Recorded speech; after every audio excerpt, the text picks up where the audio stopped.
So I provide a lot of education on unassisted birth, physiological birth, birth in a hospital where nobody is touching you, where you can basically experience birth in the way that you were always meant to experience it. Because the truth is that a lot of what is being taught in mainstream childbirth education is not serving you. And I've coined these things the natural birth traps or the cesarean traps. These are the things that you think are just normal, but they're actually undermining your confidence in your own ability to birth your baby your way. And it's also undermining your body's physiological process. And today, what we're going to be doing is we're going to be talking the rest of our Cesarean Trap series. So if you're really loving these videos, I'm going to invite you to like, share, and subscribe to my YouTube channel. And also follow the social media channels at Empowering Moms Birth. That's the tagline that you want to use. I also have a website, empoweringmomsbirth.com, where you can get a lot of resources, including a guide to avoiding the 20 traps in natural birth. These are, as I said, are the sneaky things that can derail your birth and undermine your confidence. It's a PDF guide. You can download it and can go on your phone, and then you have it wherever you go. So even if you're out and somebody says something, or you're at a doctor's appointment, you can be like, hey, wait a minute, this might be a trap. Or with your partner, if they happen to be supporting you and you're in labor land and you're not paying attention to anything, your partner can look at this list and be like, oh, no, that's a trap. No, we're not going to do that. And then he'll be able to stop when you're having your contraction, finishing that contraction, and say to you, hey, babe, the doctor wants to do this. And remember, you said that this was a trap. And I just want to confirm that you don't want to do this. Because legally, what you have to do is you have to say no. Your doula cannot say no for you, and neither can your partner. You have to be the one to actually say no. So in order for that to happen, you need to have the right support around you. And if you have a doula, that's even better, because then the doula can also gatekeep. What happens in maternity care is that there are a lot of things that are being done just because birth is a business. They want to fill beds, they want to empty beds, they want to get you through as fast as possible. It actually costs them more to have you in the hospital when you're having a physiological labor, because they can't fill that spot for anyone else. So if you're having the dream of a natural birth, the best advice I tell all my clients is this: stay home as long as possible. However, we also are in this culture of fear where you might not feel safe staying home because you don't know what to expect. Or maybe you had a really tough labor the first time. Maybe you even had Pitocin, maybe you had a C-section, and you're still like, well, how long do I wait? Because the hospital is an hour away and I need to get to the hospital. I need to get to the safe place. In that case, you usually need to have somebody else there who can hold that space for you, because in order for you to have a physiological birth and trust your instincts and not be interrupted, you can't be in your thinking brain. It doesn't work. So a lot of what I teach is helping you to recognize what you need in your birth so that you can move forward. And then if you need medical intervention, then it's there for you. You can go and get it. But if you don't, you could birth this baby yourself. You could be on the side of the highway and you could have an awesome birth. You could stay at home and you could birth your baby completely unassisted and have your midwife come in at the end. Oops, baby came too fast. That sort of idea. Or you could even go into the hospital like Jenny did. Jenny was a second-time mom. She had chronic high blood pressure. She had gestational diabetes, and she'd had a previous C-section, and she was 41 years old. She was the epitome of the high-risk mom. And basically what happened is that she's like, I'm just not comfortable staying home because I do want to monitor my blood pressure, but I don't want anyone to touch me. And she mentioned this to her doula, I don't want anyone to touch me. But the hospital system that we are in, because she was in the same community I'm in, is very much hands-on. So Jenny had a lot of work to do in order to get that hands-off birth that she was looking for. And in the end, what happened is that her partner and her doula and her, they all caught the baby. So she caught the baby. She said, I need a little bit of help because I'm going to be standing for this And so the doula and her partner were there, and the nurse had gone off because she's like, oh, maybe I should call the doctor. The nurse didn't want to call the doctor until she had assessed Jenny for progress. And Jenny's like, no, nobody's touching me. The baby is coming. But because the nurse didn't have her checklist, she wasn't willing to do that. She wasn't willing to call the doctor. This is often what happens, is that you go in with this idea, I don't want anybody to touch me. But then you get into the medical system and they're like, well, we have to assess your progress. Otherwise, we won't call the doctor. And then you won't be able to have anybody at your birth to catch the baby. Well, if you know how to do it yourself, and you're already confident that if push comes to shove and they say you can't do something, and like you can't have this baby with your care provider present if you don't follow what we want you to do, but you don't want to do that, then you can still remain in your power and say, okay, that's fine. I mean, I'd like to have my doctor here, but if you're really going to be dead set against this until I have a vaginal exam, or I have this blood draw, or I allow you to put me on the monitor, or I go into labor by your arbitrary timeline, then I guess I'm doing this myself, because again, your body is built for this. So I teach a lot about this, and I have a lot of resources. They're all on my YouTube channel. You can go through the video archives. You can also always message me. If you have a question, I am here for you. And I have been helping moms for the last 10 years to plan and get the births that they want. Oftentimes, these turn into unassisted births, because a lot of the moms that I've worked with have been traumatized by the medical system. And they're like, I don't want anybody to touch me. Maybe I want to go into the hospital, but I don't want anybody to touch me. I just want to go there, birth my baby, and go home. I just want to do it. And then if I need to have something done as like as an emergency, then at least that help is there, because I live too far away from the hospital for it to be safe enough for me to labor at home.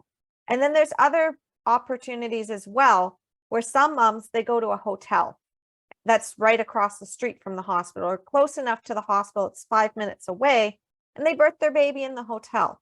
So the thing is, again, is that you want to be fully prepared. And I believe that it is important to be fully prepared for an unassisted birth, even if you're planning to birth in the hospital, because you never know. Sometimes babies just come fast.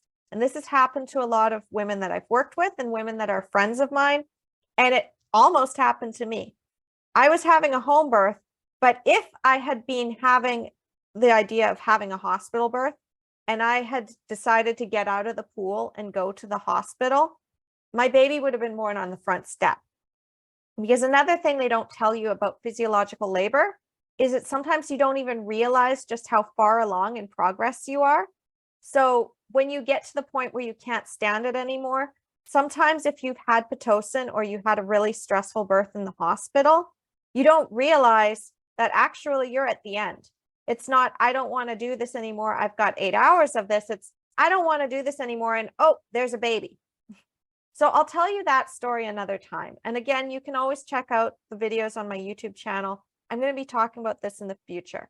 But today, what we're going to be talking about is the cesarean traps. I've been running this series for the last couple of weeks, and now we're on part 3, I believe.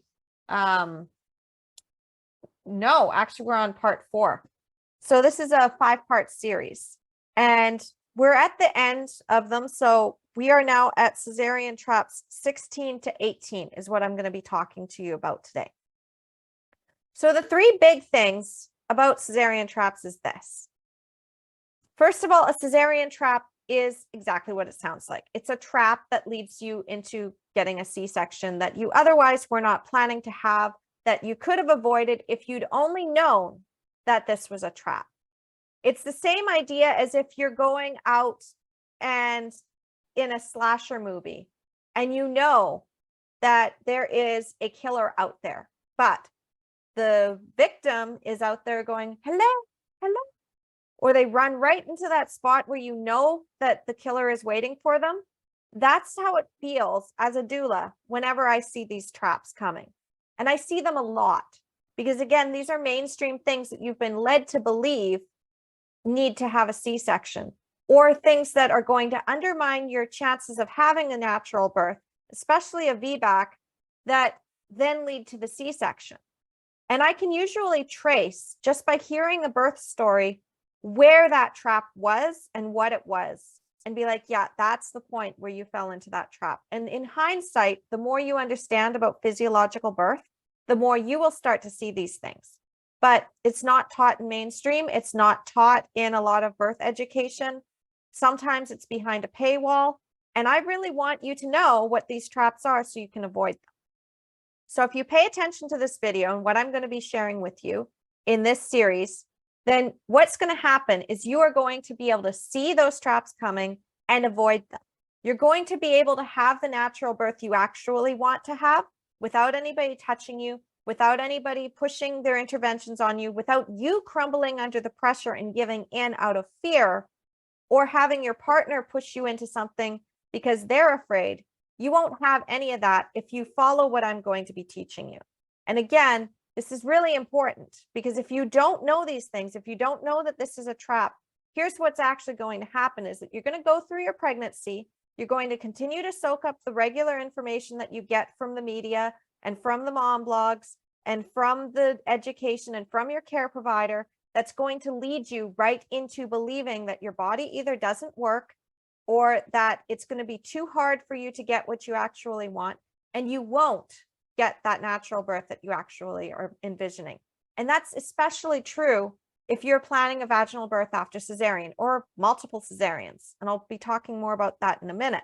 But sometimes this could be your very last chance to have a natural birth. There are moms who have come to me, and after learning what I'm going to be teaching you, they've gone on to have a beautiful physiological, unassisted natural birth at home. And they're like, I never would have done this if not for what I learned. And these are moms who have had like 2 C-sections or 3 C-sections. They've been told that their bodies are essentially defective and that they just can't do it. And they've proven it wrong. They've proven their doctor wrong. They've proven society wrong, and they've done it. And these are moms that have even had gestational diabetes. These are moms that are of higher body mass index. These are moms that are over 35. These are the moms that you would think they're definitely high risk and they have to be in the hospital, and they still end up having that home birth. So even if you're not planning a home birth, this is going to help you to avoid a lot of those traps. And you're going to be able to see that birth really does work, that your body is not broken, that you can actually do this. You can actually have an unassisted birth, or at least a birth where nobody's touching you, and have your doctor just waiting in the wings for when you're ready for them to step in. That means you don't have to have the vaginal exams. You don't have to have the IV. You don't have to be strapped to the monitor. You can just do your own thing. You can get into your own labor trance. You can be high on your own endorphins, which allows you to have less pain in your birth, sometimes even no pain. It's just in the background and you don't even notice it. And then you go off and you have this amazing experience, which then allows you to also have a better breastfeeding experience. It allows you to bond with your baby in an easier way. It allows you to also feel that confidence that you did something so incredible that a lot of people, they don't believe that it's possible because of the traps that they've fallen into. So I'm basically putting you at a huge advantage here from a lot of other moms that are looking at the mainstream education. So it's really important that you pay attention. All right, so are you ready for our cesarean traps? So here today, I'm going to be talking about some big 3 of the biggest traps. Number 1 is vaginal exams. I already hinted at this. So vaginal exams during your pregnancy, here's what they do. Vaginal exams during your pregnancy tell you that your cervix is either dilating and effacing, which is thinning out, or it's not. So your cervix is not opening, your cervix is not thinning out, your cervix is not moving forward into the position that it's supposed to be. And what does that do to your confidence? Well, first of all, it tells you your body's not doing what it's supposed to be doing. However, a lot of times what I see in the mom groups, and this is very, very common, is that moms will get checked at 36 weeks or 37 weeks or 38 weeks or 39 weeks. And they'll say, I'm not dilated. How do I get dilated? How do I get things going?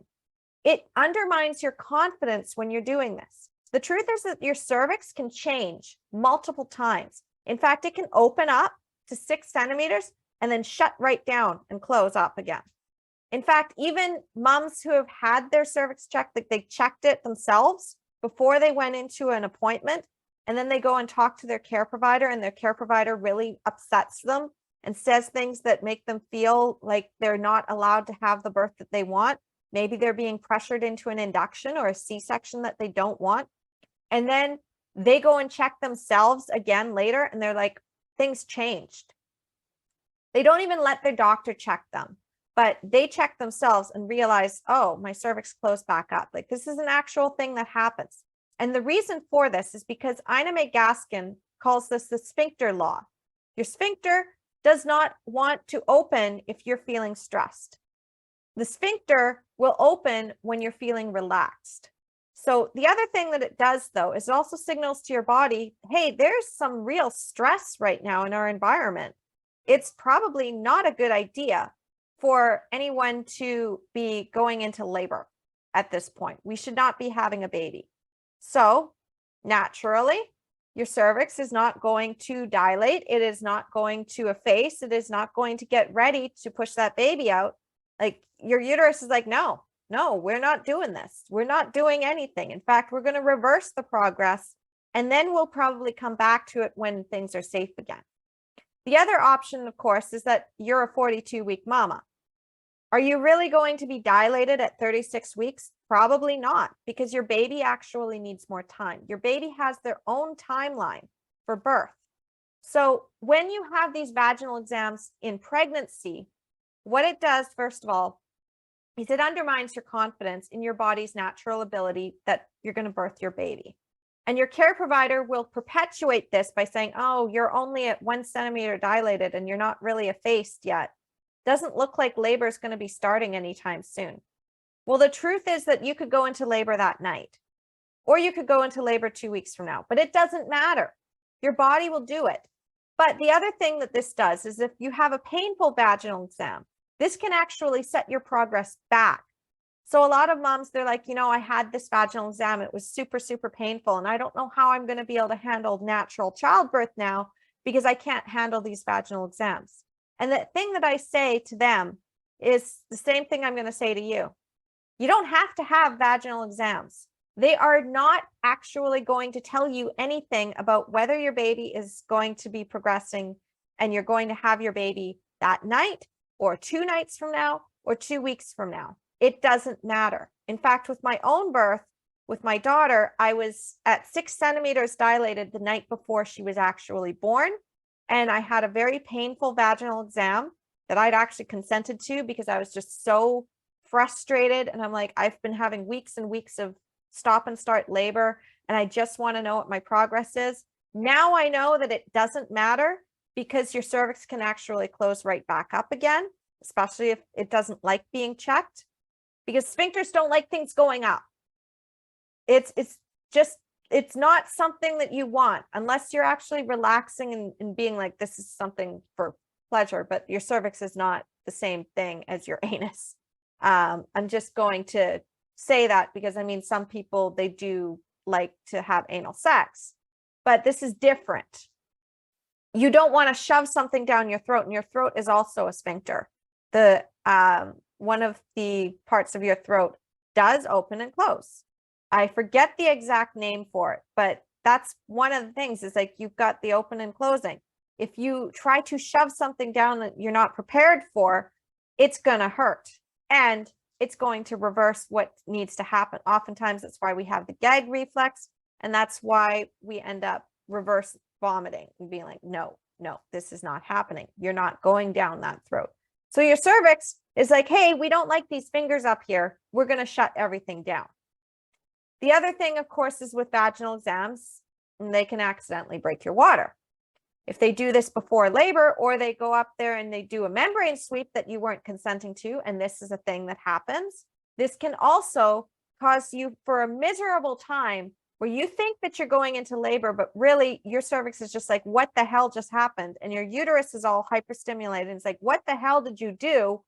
And now you're thinking you're in labor. You go into the hospital. They say you're not even 4 centimeters. They try to get things going with Pitocin. They break your waters. And now labor is not progressing and you're having a C-section.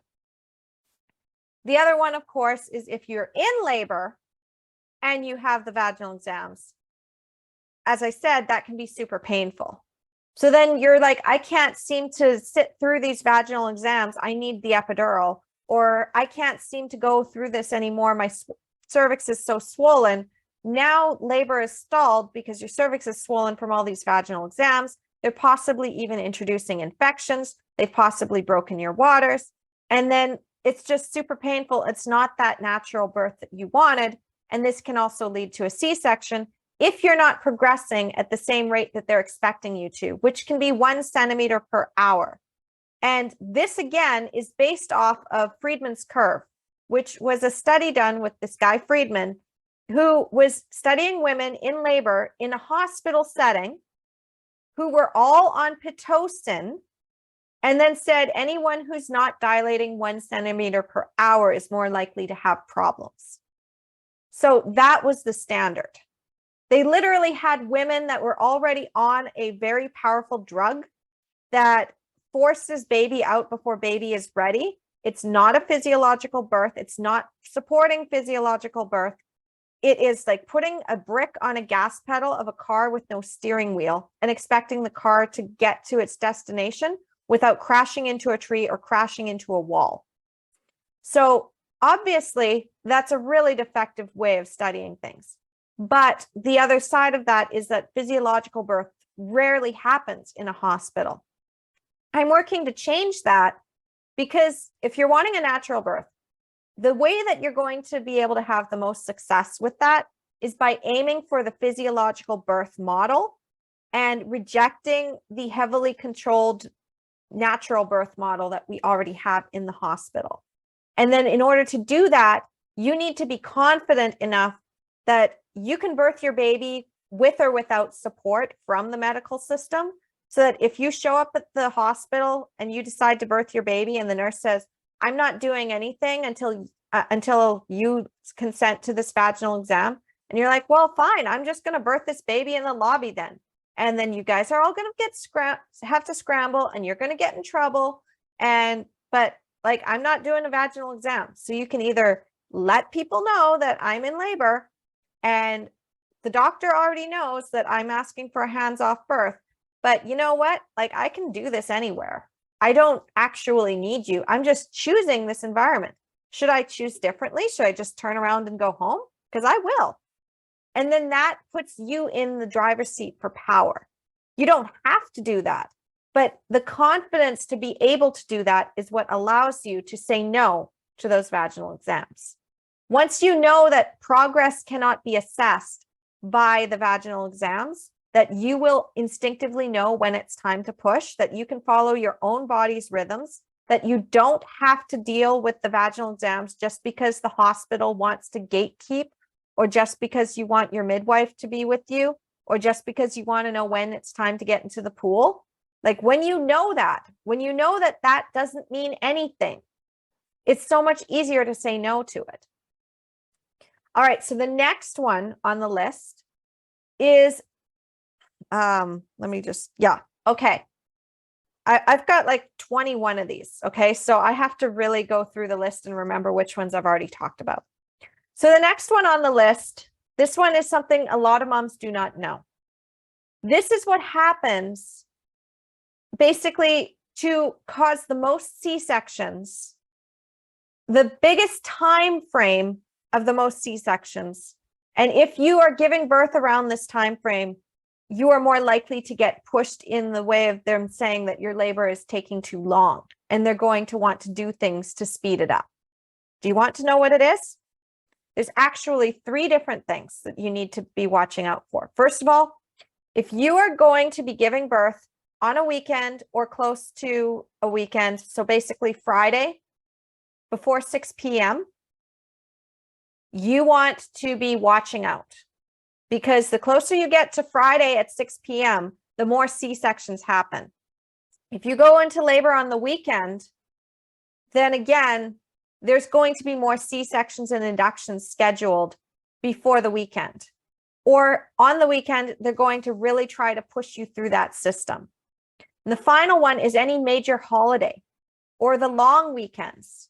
If your doctor is set to go on vacation, they are not going to want to attend you in a physiological birth. This is again why I say that if you're attempting to have a natural birth and you don't want anybody to touch you, then the best thing for you is to stay home as long as possible and even prepare for an unassisted birth, either in your car or at home, and have people come to you, because that way you are more likely to get that kind of birth in the hospital, because they don't have as much time to put you on that clock and tell you baby's not progressing. In fact, I see this so often that I've coined this term induction season for the months of November through to the first few weeks of January.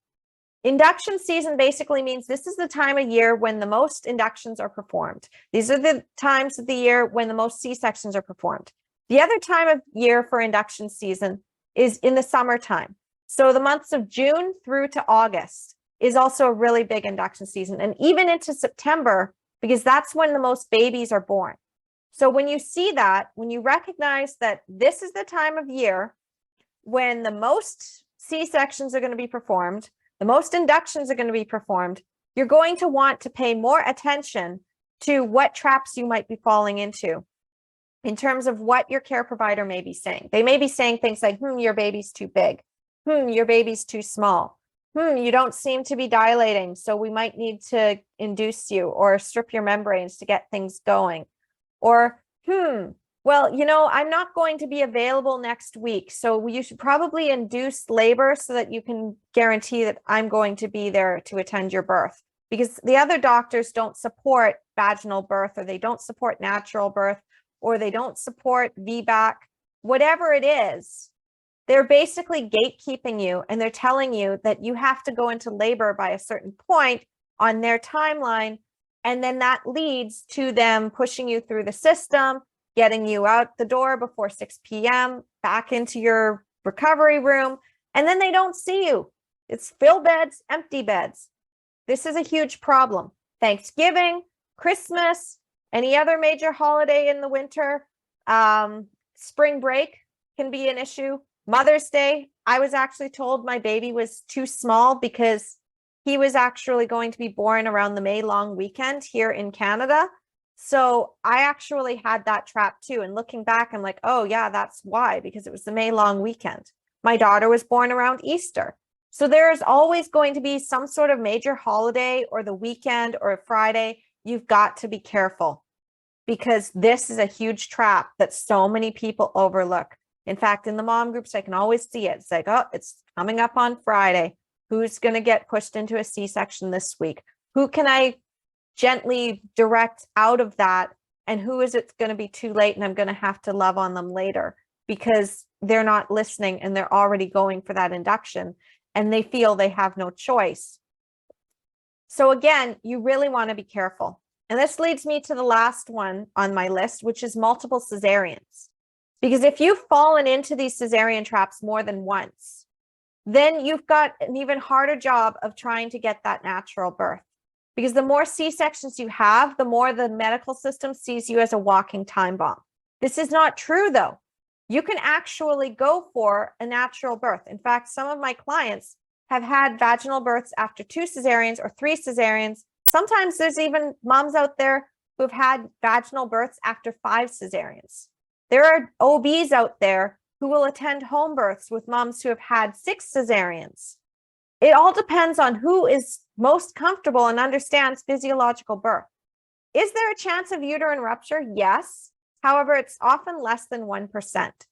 And the medical system sees that as a threat to their bottom line and to their track record. They don't want that to happen. So they are more likely to push you into a repeat surgery than to support a physiological birth process. The other thing is that the more cesareans you have, the more they want to monitor you, the more they want to do things to you to control the process. But controlling the process is what leads to those interventions, because birth is a physiological process. It's unique to you. It's unique every single time you do it. And you need to be able to trust your instincts. So anyone who wants to have a vaginal birth after multiple cesareans, I'm just going to tell you this. There is no harm in trying. What's the worst that can happen? Well, the worst that can happen is that an emergency comes up. You've got your backup plan already in place for that. You go and you have that repeat C-section and everything's okay because you've got your backup plan. What's the best that can happen?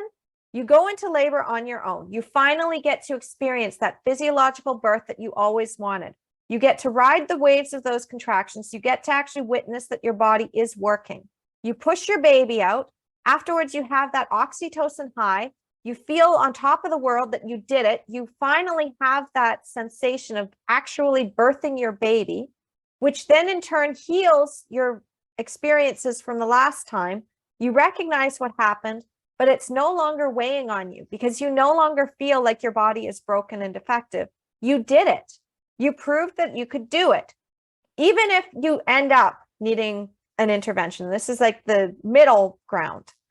And you're like, you know, I got to experience labor. For the first time, I got to actually experience true physiological labor. The first time I was induced, the second time they said I had to have a C-section and I got pushed into one and I didn't get to experience labor. And now I get to have this amazing experience with my third because now I know what to expect and I can do this again. And I would love to do this again. So ultimately, what you're working towards with physiological birth as a multiple cesarean mama is that it's no harm in trying, but your care provider is scared. Your partner may be terrified. You may not have any support because there's very few resources on physiological natural birth at home after a multiple cesarean. Most people, they just go to the hospital and they have a repeat C-section. So you, by wanting to do this, you're already finding probably that there's not a lot of support. You have to really seek out those groups. And that's why I've created the Empowered Birth community and why I teach about this, because oftentimes it's not out there. It's hard to find. You can be going through C-section after C-section before you find this, like my friend Wendy did, where it took her until her third baby, her third C-section. And then she's like, I am not going to go for this again. I am going to have a natural birth. And with her fourth, she did a lot of research and she'd done a lot of research before she got pregnant so that she could have that. And she ended up having a vaginal birth after 3 cesareans. She was older. She had gestational diabetes. She had a high body mass index. And the medical system had basically said, you're too old, too fat. You've had 3 C-sections. There's no way you can do this. And she did it. So again, this is what I'm talking about. It's like when you fall into these traps and you keep believing over and over that your body is not working or that something is going to go wrong, often it's a self-fulfilling prophecy because you're just falling into the same traps. So I'm just going to leave you with one more thing though. If you're loving these videos, again, like, share, and subscribe, and check out my social media channels at Empowering Moms Birth, because I'm going to be sharing more of these tips. And if you haven't already got my book, Your Empowered Birth, it's available on my website. You can go to empoweringmomsbirth.com/book. This book has an overview of my entire system for planning and getting the birth that you want without having to fight, without having to beg, without having to compromise. So you can have a completely unassisted birth at home without anybody poking you, prodding you, telling you that you can't do it, and you'll be able to stay strong in your power. You could also have an unassisted birth in the hospital. So this is another magical thing about this system, is this doesn't just work for home birth, and this doesn't just work if you have a completely natural pregnancy that's like completely healthy and you don't have any risk factors. This works even if you have chronic high blood pressure, gestational diabetes, are 41 years old, had previous C-sections, had an induction, had preeclampsia. Like these are all things that Jenny herself experienced. And she wound up using this system and what I'm teaching inside Your Empowered Birth to plan and get the birth that you want. And if you're in the Empowered Birth community, which is the private Facebook group, and you're watching it from the private Facebook group right now, where I stream these videos live, then you know that when you came in, you also were invited to get the Empowered Birth package. which is our welcome pack, which includes a copy of your empowered birth. It also includes a copy of the 20 traps you want to avoid when planning a natural birth. And you also get a series of emails from me, including your subscribe to the newsletter, where you're going to get additional tips and solutions for planning and getting the birth that you want without having to fight, beg, or compromise. And again, this is something that I saw was really needed when I was pregnant with my first baby. I was so frustrated because a lot of the information on natural birth was geared towards birth in the hospital. It was also geared towards birth where people were still doing things to me. And I didn't want anybody doing anything to me. And I ended up falling into the trap of getting talked into the hospital birth. And I had to fight the whole time to avoid getting the blood test that I didn't want. And I still ended up getting 2 vaginal exams that I didn't want. And I still ended up getting on the monitor, which I didn't want to be on. And I ended up getting put onto the bed when I wanted to birth in the tub. So I had to fight just to be able to birth my baby naturally. And the second time around, I had learned better. I had worked in the birth community for about 2 years as a birth advocate. I'd started to see the patterns and what other women were going through and what services were not actually available and the resources. And I heard the stories also from the midwives and the doulas and the nurses and what they wish that their clients knew about natural birth so that they could actually support them. Because the medical system is all about control, but some of these midwives and doulas knew that that was not actually helping. And they wanted their clients to say no, but they couldn't lead their clients to say no. Their clients had to have that information available to them already. They had to be able to read between the lines, and they couldn't read between the lines.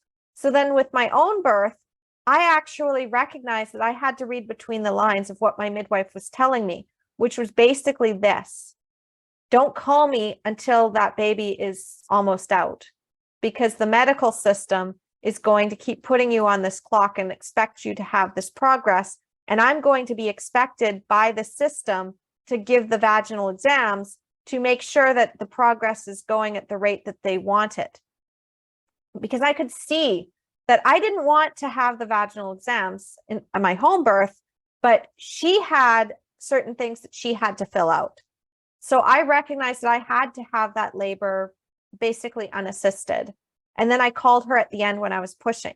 But even if she hadn't got there on time and my daughter was already out, I was confident that I could do it. My partner was freaking out and he was like, I don't know if I can catch a baby. And I'm like, I got this. Even if the midwife doesn't arrive and she arrives later to deal with the placenta and the cord, I'm good.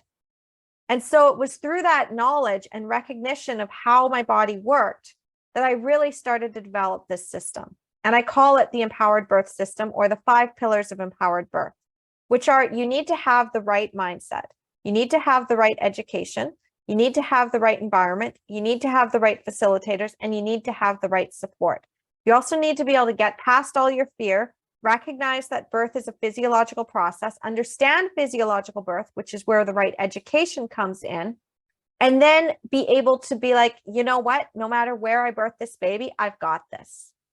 That's what the empowered birth system does. It basically allows you to have the unassisted birth that you want to have, or even if it's somewhat assisted where you've got your midwife, you at least know when you're going to call them in.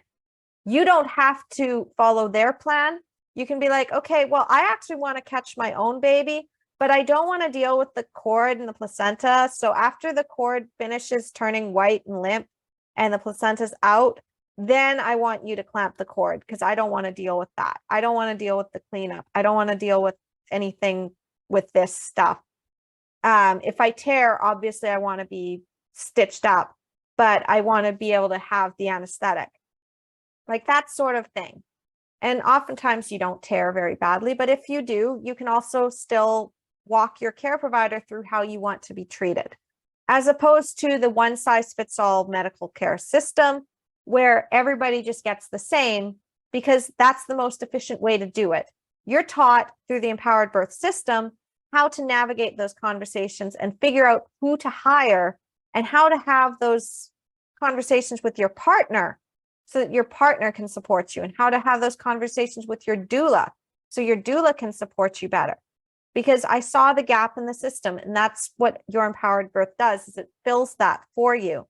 So you actually have the ability to get the birth you want, your empowered dream birth, without all the stuff you don't want, and without having to fight for it, beg for it, or compromise to get it. All right. So thank you so much. And I will see you next week for the Cesarean Traps. Again, you can always message me, Carly at empoweringmomsbirth.com. Reach out to me in the Facebook community. Reach out to me on social media. I am always here for you to help you in your empowered birth journey, because I'm committed to making 2023 and every year after that the year of empowered birth. All right. I'll see you soon.